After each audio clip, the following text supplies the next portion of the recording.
I get the privilege this morning of welcoming all of you on behalf of Chamber RVA and Richmond. Good morning, everyone. Welcome to Convergence 2021.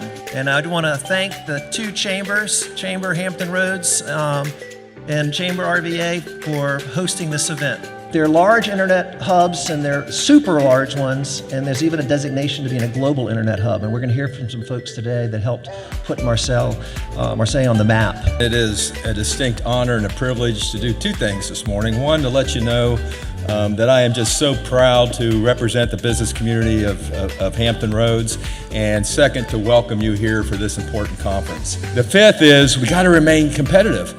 You know, my dad taught me a long time ago that success leaves clues, right? Success leaves clues. Successful regions now are mega regions.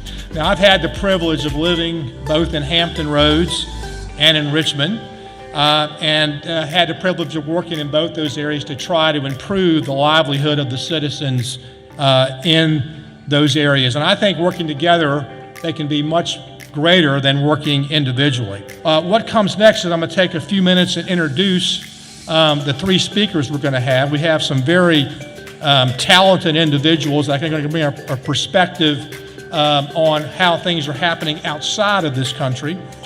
First of all, we have Vinay Nagpal. He's actually based in Northern Virginia, but he's a consultant all over the world. He's the president of Interglobix, and he's been the chairman of the Northern Virginia Technology Council, the data center and cloud community.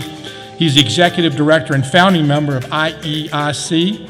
But again, the point here is he's seen how this has worked not only in this country, but across, and consulted with people across the globe.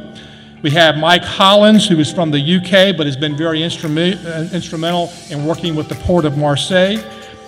He's a senior director in market development of Interaction, a digital realty company. And again, he has been instrumental in helping building this internet hub in Marseille. And finally, we have Alexandra Antonakis from Marseille, responsible for studies, cooperation, and partnerships with the Grand Maritime Port of Marseille. John, I think we need to add Grand Maritime to the Port of Virginia. The success of any region hinges upon the collaboration both on the public-private sector side, which is very important. What is the importance of subsea cables? According to FCC, 99.7%, I repeat, 99.7% of all data traverses on subsea cable systems. In addition to the FLAP locations, which is Frankfurt, London, Amsterdam, Paris, has Marseille, which has come up over the last 5 to 6 years pretty rapidly. And then the other interesting thing is that 8 out of these 10 locations are seaports.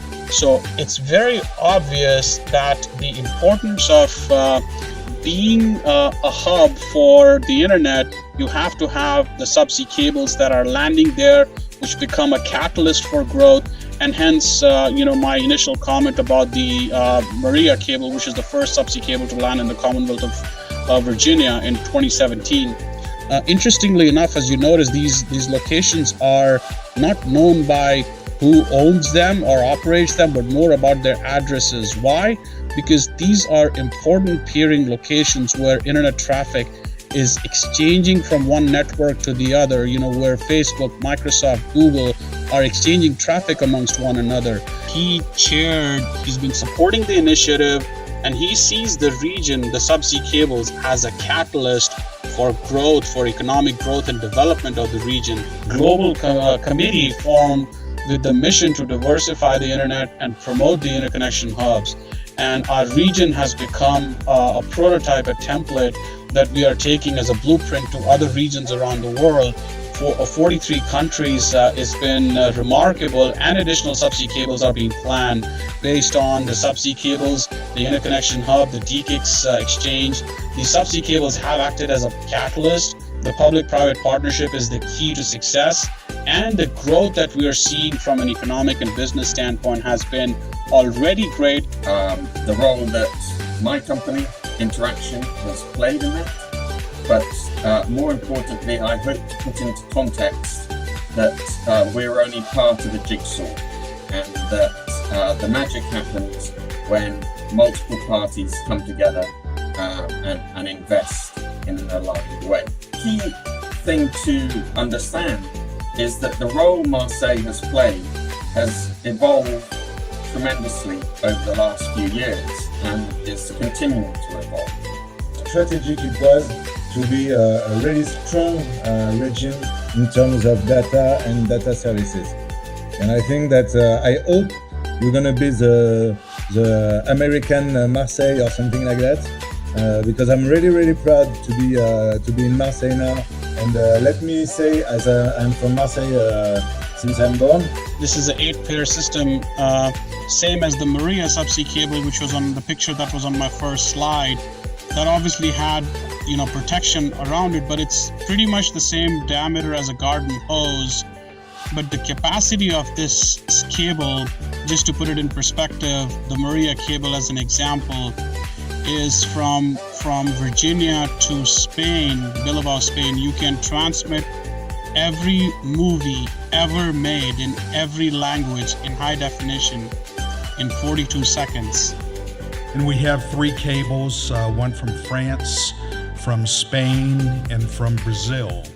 And certainly, as you see, the global internet hub, which we're here today to talk about, in order to have that, you need to have a port city. We are trying to make sure that we are positioning the business community to leverage these assets that are in place in our region and in this mega region. One of the key things was we also reduced our data center tax rate. The Board of Supervisors took it down 90% 4 years ago, and that investment, private sector investment in data centers has gone up in that 4-year period 2,645%. I wanted to talk about the opportunity, the complementary opportunity of the supercomputing facility that may be coming to Jefferson Lab, because that obviously is a way in which the internet capacity can be translated into data analytics, data sciences, and all sorts of opportunities. You're going to hear terms like multi-tenant hybrid cloud computing. That can be distributed. It's not going to be concentrated in one geography, but there are some really important points.